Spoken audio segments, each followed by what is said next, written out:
La semana pasada se llevó a cabo el 34º Seminario Regional de Política Fiscal de la Comisión Económica para América Latina y el Caribe en Santiago de Chile. En el encuentro, uno de los principales referentes para la discusión de temas fiscales en la región, los participantes abordan los desafíos de la política fiscal para una recuperación sostenible, inclusiva, en un contexto macroeconómico complejo y caracterizado por menor crecimiento y una inflación en alza. Uno de los asistentes distinguidos a este seminario fue el doctor Héctor Juan Villarreal Páez, director de la Iniciativa para la Transición Económica y Demográfica del TEC de Monterrey, por lo que le agradezco converse con nosotros esta noche. Buenas noches, Héctor. Hola, muy buenas noches, Raimundo. Al contrario, te agradezco la invitación. Gracias, Héctor. Y bueno, pues el estar en este evento a nivel de todo lo que es América Latina y el Caribe, seguramente encuentran muchísimos desafíos en América Latina. ¿Cuál es el primer común denominador en las preocupaciones en materia de política fiscal en América Latina, Héctor? Mira, yo hablaría de dos o tres elementos que fueron muy recurrentes durante la discusión, Raimundo. Una es que pues vamos saliendo de una pandemia. Entonces los países en mayor o menor grado pues trataron de reaccionar, de hacer una política fiscal contracíclica, en muchos casos con endeudamientos bien importantes. Entonces, ahorita se está juntando eso con un aumento en las tasas de interés en prácticamente todo el mundo pues bueno, eso te provoca que el servicio de la deuda en la gran mayoría de nuestros países comience a ser más alto. También, como tú entiendes pues bastante bien un tema que has manejado, pues tienes menos espacio fiscal para hacer política pública. Entonces, sales de una pandemia, hay muchas necesidades de política pública, los gobiernos quisieran hacer más cosas, pero se dan cuenta que están endeudados y que el servicio de deuda les va a salir más alto. Este servicio de la deuda, evidentemente, en el que fueron apoyados por la banca internacional, los organismos internacionales, les permitió sostener, evidentemente, en la pandemia la estructura productiva. ¿Qué tanto salen preparados para el crecimiento que se esperaría tuviera para generar los recursos que permitan pagar, por ejemplo, esos flujos de deuda? Fíjate que yo creo que ahí el panorama es más heterogéneo. Sí. Tú puedes tener países como Chile, como Colombia, a lo mejor con una mejor capacidad de reacción. Vemos, por otro lado, algunos otros países grandes de la región como Brasil y Argentina muy emproblemados. Y México, pues como que en un punto medio, fue uno de los que sufrió una caída económica más fuerte. Yo creo que eso es bastante preocupante, incluso cuando salen las gráficas, pues fue muy pronunciada la caída. Por otro lado, pareciera que esta nueva geopolítica que se está viviendo, incluyendo pues muchas cadenas de producción que se están moviendo, pues en un momento dado le pudiera ayudar al país. Una de las cosas que estuvimos comentando allá, Raimundo, es que pues, Sí. México es un país muy grande, eh, con mucha varianza interna, no necesariamente esta reacción va a ser homogénea. Tendremos que estar pendientes. Héctor, esta heterogeneidad también está en otro indicador que es la inflación. Seguramente, bueno, pues Argentina con estos niveles de 50%, por ahí anda su nivel inflacionario, siendo el más alto de América Latina, y otros que andan en dos dígitos, nosotros todavía andamos ahí en un dígito. El fenómeno inflacionario a las economías de América Latina, ¿cómo están implantando políticas para enfrentar a este fenómeno?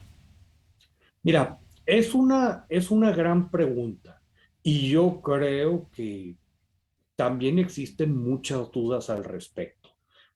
Estamos viendo desde medidas muy ortodoxas que yo creo que tienen su rol, que es básicamente política monetaria más restrictiva, pero también hay gente que se está cuestionando, pues, qué tanto tiene que ver que se hayan roto cadenas de suministro un problema logístico, lo que está sucediendo en alimentos a nivel del mundo.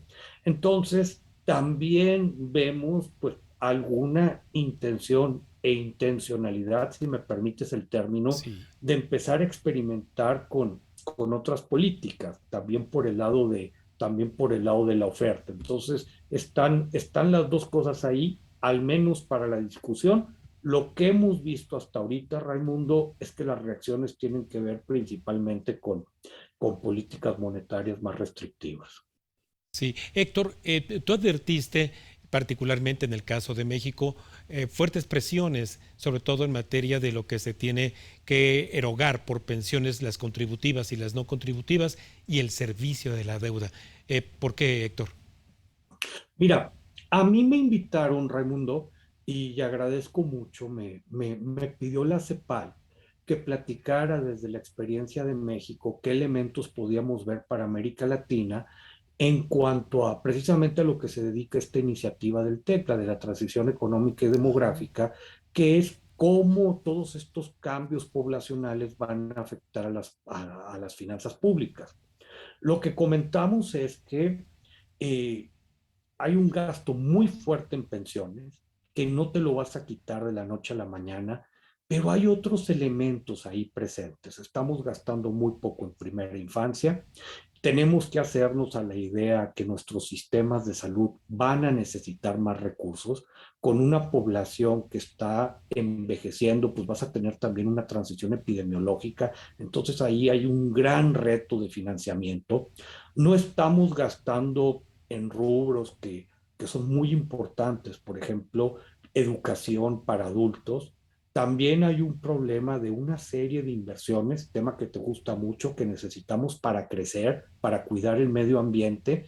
Entonces, viene en este contexto que platicamos de una política monetaria restrictiva, de países que están endeudados, mucha necesidad de gasto, pero cómo abrir ese espacio fiscal, cómo buscar esas fuentes de financiamiento, yo creo que va a ser la gran discusión de los siguientes años.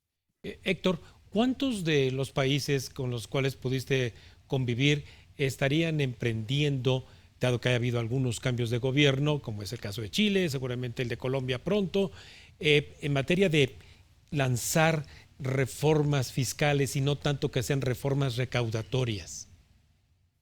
Mira, hay tres países a los que yo recomendaría poner mucha atención. Uno es precisamente Chile, porque ellos traen de la mano, Raimundo, la discusión de una nueva constitución. Es una constitución que da un viraje muy interesante a lo que han sido las políticas tradicionales en Chile. Incluso se habla de una constitución de inspiración socialdemócrata. Entonces, a mí me parece que algo muy interesante ahí es que están diciendo, antes de pensar en qué tipo de recaudación o cuánto queremos, vamos a pensar para qué la queremos. Y yo creo que esto te cambia completamente la discusión Sí, y te echa mucha luz. Espero que eso lo podamos copiar en México. ya lo Segundo, creo. yo recomendaría poner mucha atención a Colombia por dos razones. Una, tú recordarás que el verano pasado, hace un año, tuvieron una reforma fiscal abortada, una reforma fiscal importante. Ahora, con el cambio de gobierno, con muchas promesas que llegan, pues tendremos que estar pendientes precisamente cómo las financian, cómo cumplen.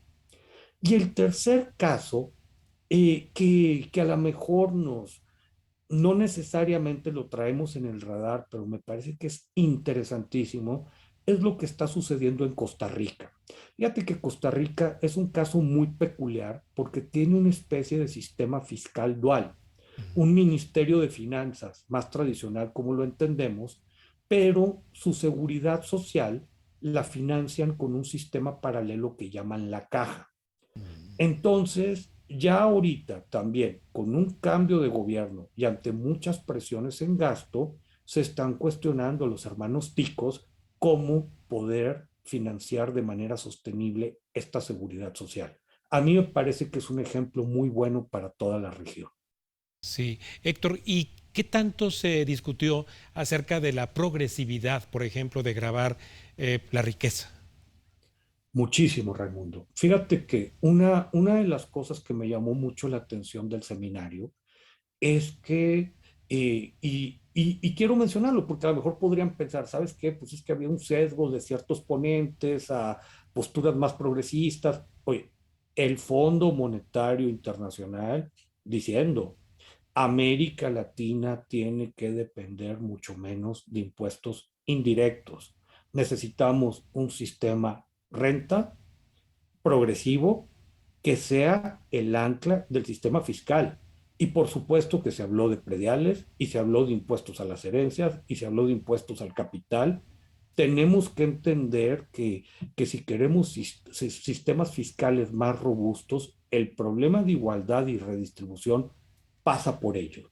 Y este es un viraje muy interesante, Raimundo, para todas estas soluciones, incluso muy simplistas, a lo mejor de buena fe, pero gente que decía, pues sabes qué, es que tú generalizas o subes un IVA y se te arreglan todos los problemas. Al menos aquí, el grueso de las exposiciones, por no decir todas, iban en otro sentido. Sí, finalmente, Héctor, y en cuanto a los gobiernos subnacionales, porque en todos nuestros países de América Latina hay esta recaudación también local, aunque a veces muy centralizada en algunos países, de ello que se discutió.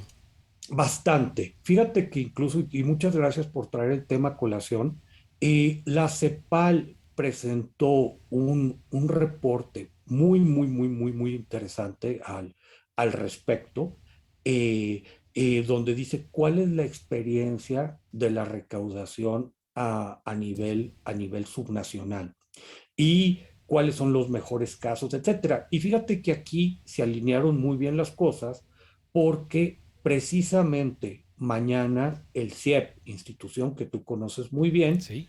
presenta un reporte sobre cómo están las finanzas públicas a nivel subnacional en México y por lo que me platicaron y lo que me alcanzaron a mostrar, yo creo que va a ser un estudio inédito en la historia del país, muy en línea con la discusión que trae CEPAL con el fortalecimiento de los gobiernos subnacionales. Pues mañana estaremos ahí atentos a escuchar esta presentación del Centro de Estudios Económicos y Presupuestarios que tú presidiste también, Héctor. Te agradezco muchísimo la generosidad pues de esta compartición al más alto nivel que tuviste y sobre todo el haber representado también a nuestra institución, al TEC de Monterrey y a México. Muchas gracias por la invitación, Raimundo. Un placer. Gracias, Héctor. Muy buenas noches. Bueno, pues los desafíos en materia fiscal para los gobiernos de América Latina y particularmente para México son de grandes dimensiones en un entorno de inflación y bajo crecimiento. Antes de ir a un breve corte, les recuerdo nuestras redes sociales de la Agencia Mexiquense de Noticias para que nos sigan en Facebook y en Twitter, @AMX Noticias y @Raimundo Tenorio.